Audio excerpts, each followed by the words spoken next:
Bienvenidos y bienvenidas a Frugal for Health, una iniciativa que busca dar a conocer proyectos frugales de todo el mundo. Si esto de la innovación frugal aún no sabes de qué va de conseguir más con menos. Y te dejo un vídeo de Navi Rajau que lo cuenta muy bien cómo hacerlo en el sector salud y social. Hoy me encuentro en las Filipinas, una región del mundo conocida por sus paisajes paradisíacos. Pero ¿sabes que ya viven más de 100 millones de personas en estas islas? Y que su capital, Manila, ya acumula más de 20 millones de habitantes. Sin duda, una región del mundo en plena expansión. Hemos venido hasta aquí para conocer una iniciativa que también pudimos entrevistar en África, la incubadora y fondo de inversión Villgro. Villgro trabaja en India, en África y en las Filipinas. Hemos podido entrevistar a su CEO, una mujer empresaria de la India que se ha desplazado hasta las Filipinas para abrir esta incubadora de startups basadas en impacto. Acompáñame a conocer cómo Villgro Philippines está creando un ecosistema de impacto social con este fondo de inversión y incubadora aquí en las Filipinas. Espero que te guste la entrevista y si quieres un poco más, te vamos a hacer un post-debate con algunas partes interesadas en el proyecto. ¡Hasta pronto!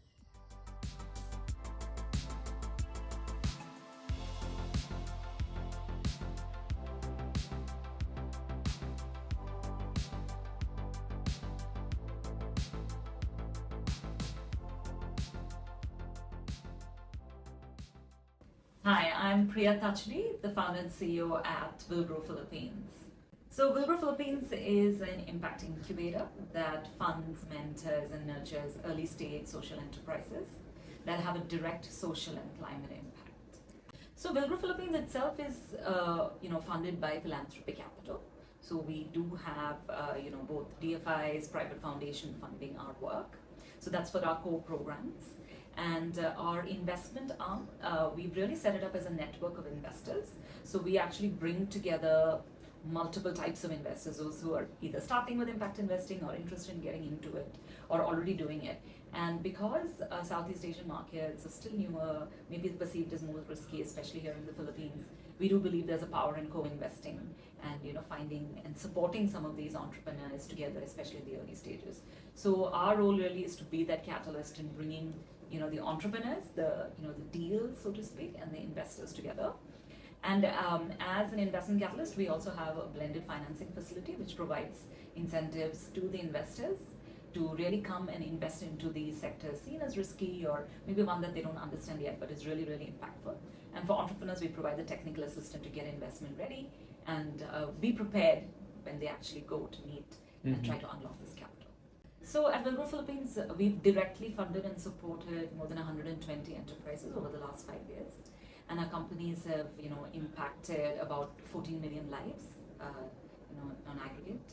And they've unlocked about $10 million in capital post our program support. But I think most importantly, we are really proud that 86% of our portfolio are women-led businesses. So we work broadly in 3 areas.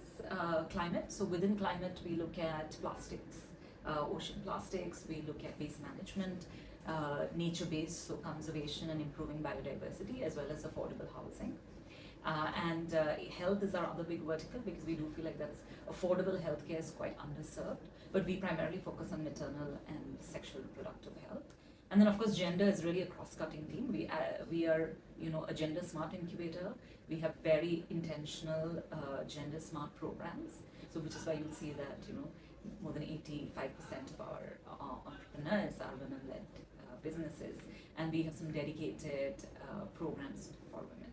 But I think we are really trying to focus on the sectors that are completely underserved and we feel has the most urgent needs.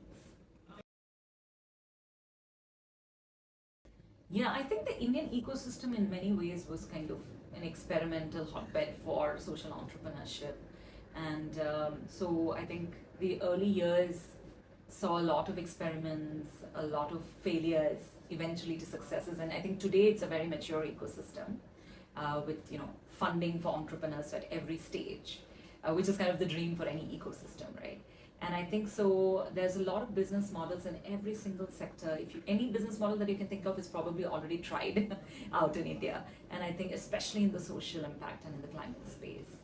And the market is much bigger, so a lot of these models have the ambition to scale up, which may not be the case in smaller countries. So there's a lot of learnings that we can learn. So I always tell the entrepreneurs that I meet here, please look at other similar models. We don't need to reinvent the wheel, because probably somebody has tried this, failed at it, and iterated their model and figured out a way to succeed in the most difficult situations, solving the most intractable problems. And so I think that is really the depth of knowledge and experience that is there in the Indian ecosystem that we really have to kind of take to other emerging markets, especially in impact investment, so we can learn faster, fail cheaper, and really create much more significant impact. Yeah, impact investment, I think, is become fairly a broad term. And there's, I think, like any other investment, it is fundamentally seeking returns. So I think that's the first thing that everybody, should understand. But I think there is a spectrum. There is those that are a bit more, focused from a philanthropic perspective, or looking to provide concessionary capital, risk capital, that is okay to kind of get maybe slightly lower returns to those who are expecting exactly the same returns as tech, venture capital type of returns in tech investments. So I think you do have the spectrum.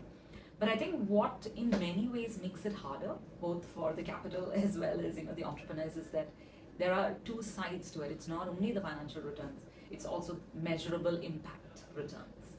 And so in many ways, for entrepreneurs looking for impact investment, it is much harder, because you have to demonstrate all the same things that a commercial business has to, plus you have to kind of demonstrate the direct impact that you're creating. And that's really also the beauty about impact investment and supporting impact entrepreneurs. Is our approach is really thinking about it in kind of three ways. The first is that, as I mentioned, of course, we have the incubation programs, but even before that, we have a pillar called inspiration, where we are convening the community. We bring different stakeholders together, from entrepreneurs to academe to government to entrepreneur support organizations, mentoring organizations, because everybody plays a role. I think for one business to succeed, so many different things need to come together, and of course capital as well. So our role is try to convene and bring together these stakeholders. So one, we can find each other, we can talk to each other, because very often in the impact sector we're all very busy working in our silos, and it's not as much as we all have the intention to collaborate, it's always harder, because we busy with our own projects, so the problems that we are working on are very big. So our role under our inspiration pillar is really to convene. We do learning sessions, we create opportunities for people to connect and network, and we also have a community specifically dedicated to women entrepreneurs, because they face some significant barriers in helping their businesses succeed. So that's kind of inspiration. And then of course incubation itself is to support the high potential of all the entrepreneurs out there that are creating impact through very dedicated grant funding and mentoring and capacity building. And then we have the investment arm for capital. I think this approach is quite important because, as you said, the ecosystem has many gaps and it requires so many different players, right? So the entrepreneurs is just one piece, but they do need access to market. They need access to capital. They need the regulatory support, especially those working in sectors like health. It's difficult to navigate by yourself, and sometimes, in many countries, it's not clear exactly. There's a lot of gray area, or you need to be part of public procurement. These are, difficult things to navigate. And of course, you do need research data, and of course, you need talent people. So we need more and more talented people to come and work in the social impact space if we are to solve these problems. So how do we all find each other? I think that's ultimately the challenge, and that's the role that we see ourselves playing, is bringing all the different resources of players together so that we can connect. I think frugality and being frugal is really a fundamental ethos of being a small business or starting up, right? As a startup, because you have to do more with less, and I think that philosophy especially is embedded in the characters of most early stage social entrepreneurs or impact entrepreneurs, because you don't have a lot of resources to start with. You probably started because you felt very passionate about something, and then you came up with a solution, and you're really trying to do it in a lean way. So I think the big gap that we spoke about, which is access to capital, is really forcing a lot of entrepreneurs to become even more frugal, because you really have to kind of survive. The hope is that they only have to do that for a certain period of time, and then once they get that product market fit, they find the right support.